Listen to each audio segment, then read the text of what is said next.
Assalamualaikum warahmatullahi wabarakatuh. Perkenalkan, saya Jessica Dinistiadi dengan NIM 2024-2016-2. Saya berasal dari kelompok 1 dan akan menjelaskan materi tentang demokrasi dan juga HAM. Masuk ke materi, yang pertama adalah pengertian demokrasi menurut undang-undang. Menurut undang-undang dan konstitusi Indonesia, demokrasi dalam konteks Indonesia berlandasan pada kedaulatan rakyat yang diatur dalam Undang-Undang Dasar 1945. UUD 1945 menegaskan bahwa kedaulatan berada di tangan rakyat dan dilaksanakan menurut Undang-Undang Dasar.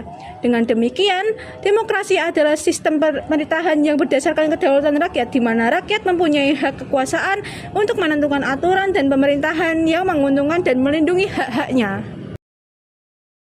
Yang kedua adalah pengertian demokrasi menurut para ahli. Yang pertama adalah Muhammad Hatta, menyatakan bahwa demokrasi sebagai kedaulatan rakyat, di mana rakyat berhak menetapkan paham dan roda pemerintahan secara teratur dan melalui proses konsensusnya. Yang kedua adalah John Dewey, menyebutkan demokrasi sebagai pandangan hidup yang menekankan partisipasi setiap warga dewasa dan membentuk nilai-nilai kehidupan bersama. Yang ketiga adalah Abraham Lincoln, mendefinisikan demokrasi sebagai pemerintahan dari rakyat, untuk rakyat, dan oleh rakyat. Yang keempat adalah Aristoteles, menyatakan demokrasi sebagai negara yang dengan kebebasan di mana warga negara dapat berbagi kekuasaan. Yang selanjutnya menurut C.F. Strong menjelaskan bahwa demokrasi sebagai sistem pemerintahan yang menjamin partisipasi mayoritas rakyat dan akuntabilitas pemerintah. Dan yang terakhir menurut Montesquieu menekankan bahwa pembagian kekuasaan negara menjadi legislatif, yudikatif, dan juga eksekutif yang berdiri independen dan untuk menjamin demokrasi. Konsep dasar demokrasi. Yang pertama, from the people atau dari rakyat. Kekuasaan pemerintahan berasal dari rakyat yang memiliki hak untuk memilih pemimpin dan menentukan kebijakan melalui pemilihan umum. Yang kedua, by the people atau oleh rakyat. Pemerintahan dijalankan oleh wakil-wakil yang dipilih oleh rakyat yang harus bertanggung jawab dan melayani kepentingan masyarakat. Yang ketiga, for the people, untuk rakyat. Tujuan utama pemerintahan adalah untuk melayani dan meningkatkan kesejahteraan rakyat dengan fokus pada keadilan sosial dan perlindungan hak asasi manusia. Sistem demokrasi di Indonesia. Yang pertama, bentuk pemerintahan. Indonesia adalah negara republik yang menganut sistem demokrasi. Pemerintahan dijalankan berdasarkan prinsip kedaulatan rakyat, di mana kekuasaan tertinggi berada di tangan rakyat. Yang kedua, pemilihan umum. Pemilu diadakan secara reguler untuk memilih presiden, anggota Dewan Perwakilan Rakyat, dan anggota Dewan Perwakilan Daerah. Pemilu ini merupakan sarana bagi warga negara untuk mengekspresikan suara mereka. Yang ketiga, kebebasan berpendapat. Konstitusi menjamin kebebasan berekspresi dan berpendapat.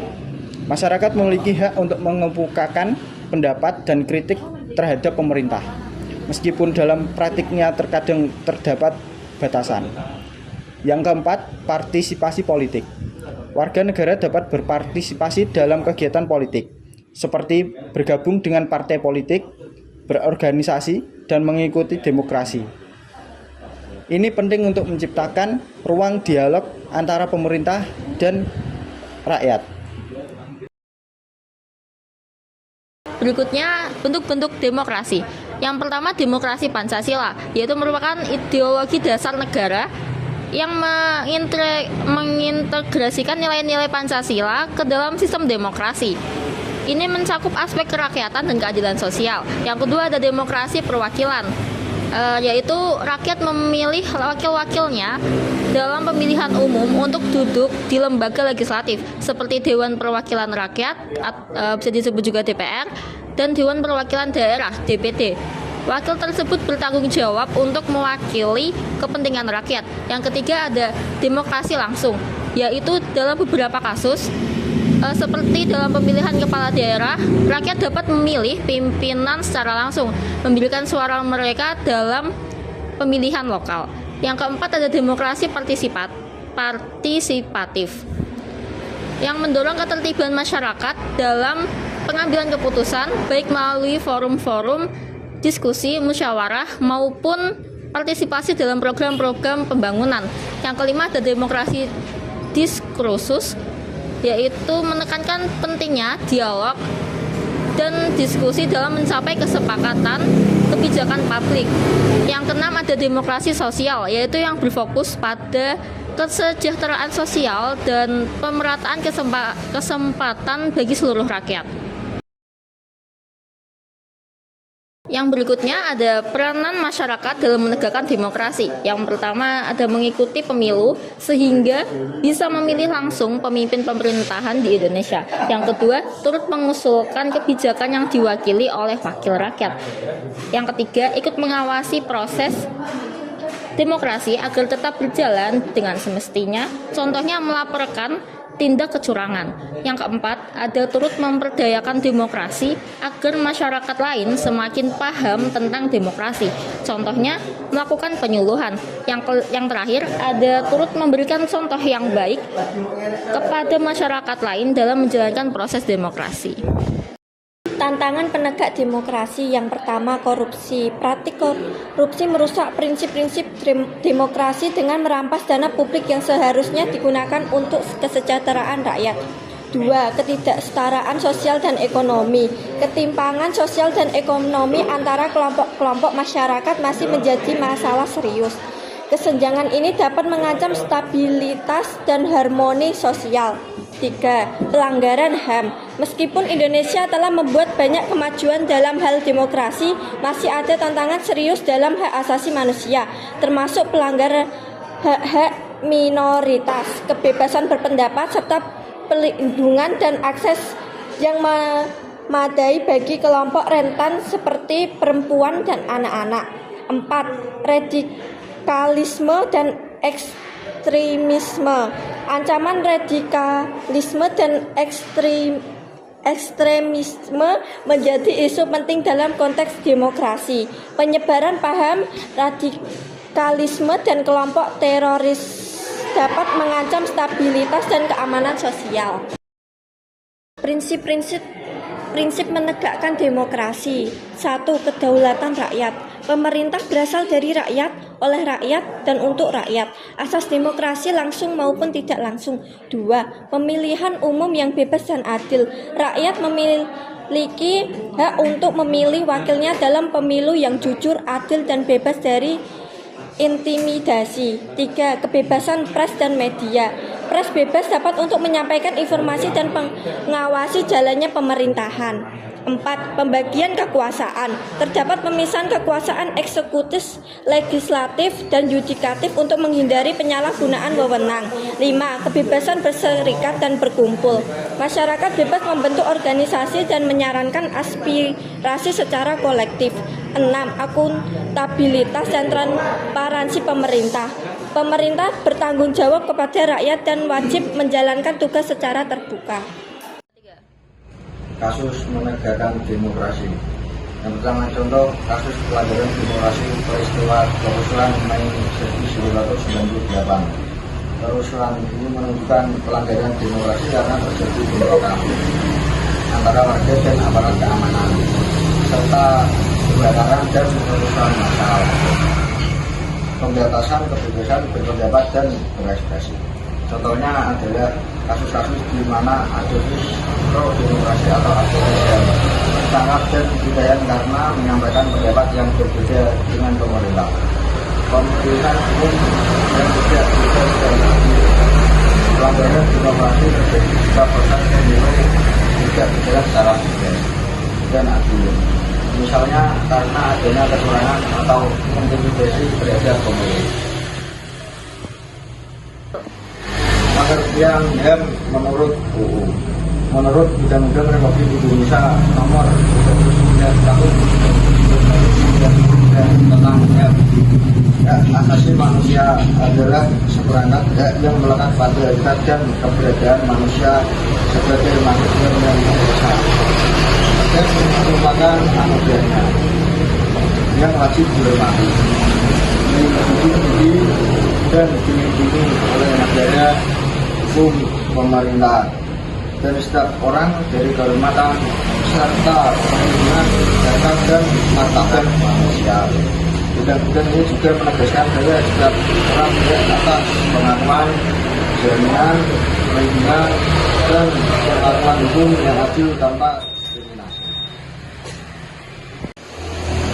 Dan menurut para ahli, yang pertama adalah Profesor Kadjoro Porbo Pranoto, yang dimana menyatakan HAM adalah yang sifatnya mendasar atau asasi yang dimiliki setiap manusia.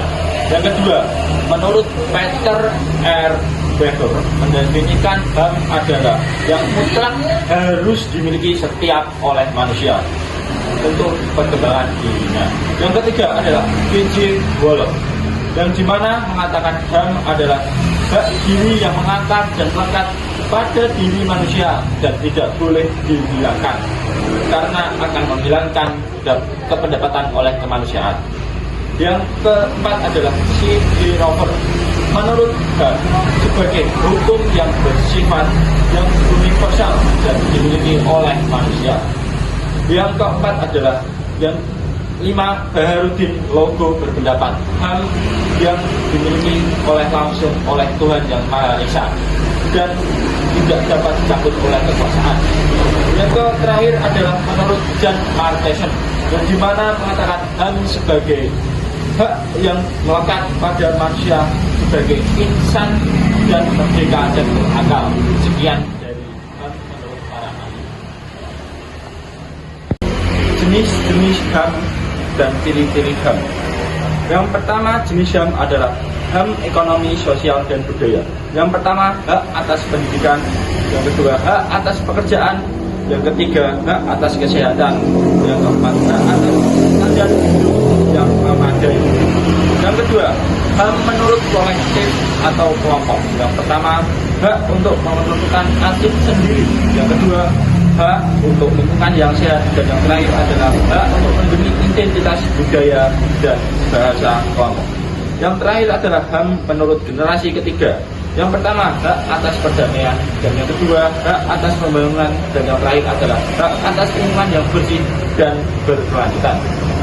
Yang terakhir yaitu menjelaskan tentang ciri-ciri HAM. Yang pertama yaitu universal, yang berlaku untuk semua orang tanpa diskriminasi. Yang kedua, HAM tidak dapat dicabut, yang dimana tidak bisa diambil oleh pihak manapun. Yang ketiga, HAM tidak terbagi oleh saling terkait dan mempengaruhi satu sama yang lain. Yang keempat adalah HAM yang setara, yang dimana semua individu memiliki hak yang sama. Yang kelima, hak dapat dipertanggungjawabkan, yang dimana negara dan pihak berkuasa pada yang melindungi dan menghormati HAM. Yang keenam adalah bersifat inherent, melekat pada setiap individu sejak lahir pada manusia. Yang ketujuh adalah hak bersifat dinamis, yang dimana dapat berkembang seiring waktu sesuai perubahan sosial. Yang selanjutnya adalah sistem HAM di Indonesia. Yang pertama adalah pengakuan dalam konstitusi. Undang-Undang Dasar 1945 mengakui dan melindungi hak asasi manusia. Pasal-pasal tertentu menyebutkan hak-hak dasar seperti hak atas kehidupan, hak atas pendidikan, dan juga hak untuk tidak disiksa. Yang kedua adalah perlindungan, program pemerintah dan LSM dalam pemajuan HAM. Yang ketiga adalah tantangan, pelanggaran kebebasan berpendapat dan perlakuan terhadap minoritas. Yang keempat adalah peran masyarakat sipil. LSM dan organisasi masyarakat berperan dalam pemantauan dan advokasi. Bentuk-bentuk lembaga penegak HAM. Yang pertama, Komisi Nasional Hak Asasi Manusia atau Komnas HAM, lembaga independen yang bertugas untuk mempromosikan dan melindungi HAM di Indonesia. Komnas HAM melakukan penyelidikan terhadap pelanggaran HAM dan memberikan rekomendasi pada pemerintah. Yang kedua, Kepolisian Republik Indonesia memiliki unit khusus yang menangani pelanggaran HAM, termasuk pelanggaran yang berkaitan dengan tindak pidana. Yang ketiga, Kejaksaan Agung bertugas bertanggung jawab untuk menuntut pelanggar HAM berat di pengadilan, khususnya melalui pengadilan HAM yang dibentuk untuk kasus tertentu. Yang keempat, Mahkamah Konstitusi dapat menangani perkara yang berkaitan dengan pelanggaran hak konstitusional warga negara. Yang kelima, Lembaga Swadaya Masyarakat atau LSM Banyak LSM di Indonesia yang aktif dalam pemantauan dan advokasi HAM, memberikan bantuan hukum, dan mendukung korban pelanggaran HAM. Yang selanjutnya ada peranan masyarakat dalam menegakkan HAM. Yang pertama, pendidikan dan kesadaran, yaitu masyarakat harus diberikan pemahaman yang baik mengenai konsep HAM dan pentingnya menjaga dan melindungi hak-hak asasi setiap individu. Yang kedua ada partisipasi aktif, yaitu masyarakat harus aktif terlibat dalam kegiatan yang berkaitan dengan pemajuan dan perlindungan HAM. Yang ketiga ada pelaporan pelanggaran, yaitu masyarakat berperan penting dalam melaporkan pelanggaran HAM dan yang terjadi. Jika ada indikasi pelanggaran, masyarakat harus berani melapor ke pihak berwenang atau lembaga yang berkompeten untuk melakukan investigasi dan menegakkan keadilan. Yang terakhir ada advokasi dan aksi bersama, yaitu masyarakat dapat melakukan advokasi dan aksi bersama dalam menghadapi pelanggaran HAM. Tantangan penegak HAM. 1. Belum optimalnya mekanisme koordinasi termasuk sistem pengaduan yang terpadu dan lebih terintegrasi. 2. Belum optimalnya mekanisme dan tidak lanjut dari rekomendasi dan juga kesepakatan mediasi. 3. Belum optimalnya mekanisme dan model komunikasi yang lebih terukur, terutama untuk mendorong berbagai rekomendasi yang telah dihasilkan. 4. Belum optimalnya pelaksanaan kajian dan penelitian hak asasi manusia. 5. Belum optimalnya rekomendasi mengenai pembentukan, perubahan, dan pencabutan per-UU untuk yang berperspektif HAM untuk menjawab tantangan-tantangan tersebut di dalam rencana strategis Komnas HAM 2015 sampai 2019 telah dirumuskan visi dan misi Komnas HAM. Prinsip menegakkan HAM di Indonesia. 1. Non-diskriminasi. Setiap orang memiliki hak yang sama tanpa memandang suku, agama, ras, gender, atau status sosial. 2. Keadilan dan kesetaraan di depan hukum. Semua warga negara memiliki hak yang sama untuk diperlakukan secara adil dan oleh sistem hukum. 3. Kebebasan berpendapat dan berekspresi. Warga negara berhak menyampaikan pendapat secara damai, baik secara lisan, tertulis maupun melalui media lainnya. 4. Hak atas kehidupan dan keamanan. Negara menjamin perlindungan atas hak hidup, hak atas rasa aman, dan kebebasan pribadi. 5. Partisipasi dalam pemerintahan. Setiap warga negara berhak ikut serta dalam proses politik, termasuk memilih dan dipilih dalam pemilu. 6. Penegakan hukum dan keadilan. Negara berkewajiban menegakkan hukum secara adil dan menghukum pelanggar HAM. Kasus penegakan HAM. Yang pertama adalah pembunuhan Munir, di mana kasus ini menjadi pelanggaran HAM karena pembunuhan aktivitas HAM yang tidak dilakukan dengan cara yang benar, tapi yang keji dan tidak manusiawi. Yang kedua, tragedi Tanjung Priok, yang dimana peristiwa ini menyoroti pelanggaran HAM karena bentrokan dengan aparat keamanan dan warga sipil yang mengakibatkan banyak korban jiwa. Itulah menurut kasus penegakan HAM yang kami ketahui. Kesimpulan, konsep dasar demokrasi dan HAM pada dasarnya untuk keadilan dan kesetaraan manusia walaupun dalam penegakan demokrasi, dan HAM masih mengalami kendala. Sebagai mahasiswa hukum yang mengerti konsep dasar demokrasi dan HAM, kita dapat memberikan kontribusi dengan menganalisis dan memberikan kritik terhadap penegakan demokrasi dan HAM yang tidak sesuai sebagai bentuk kepedulian penegakan demokrasi dan HAM. Sekian, terima kasih. Sekian presentasi dari kelompok kami. Kurang lebihnya kami mohon maaf. Wassalamualaikum warahmatullahi wabarakatuh. behind the scene. Nah, makasih. Biasa berpendapat. Patrick. Aku apa lah itu? Capek ah. Kemayune lah. Emang apa sih nggak boleh? Sombong amat. Tenan iki. What the hell?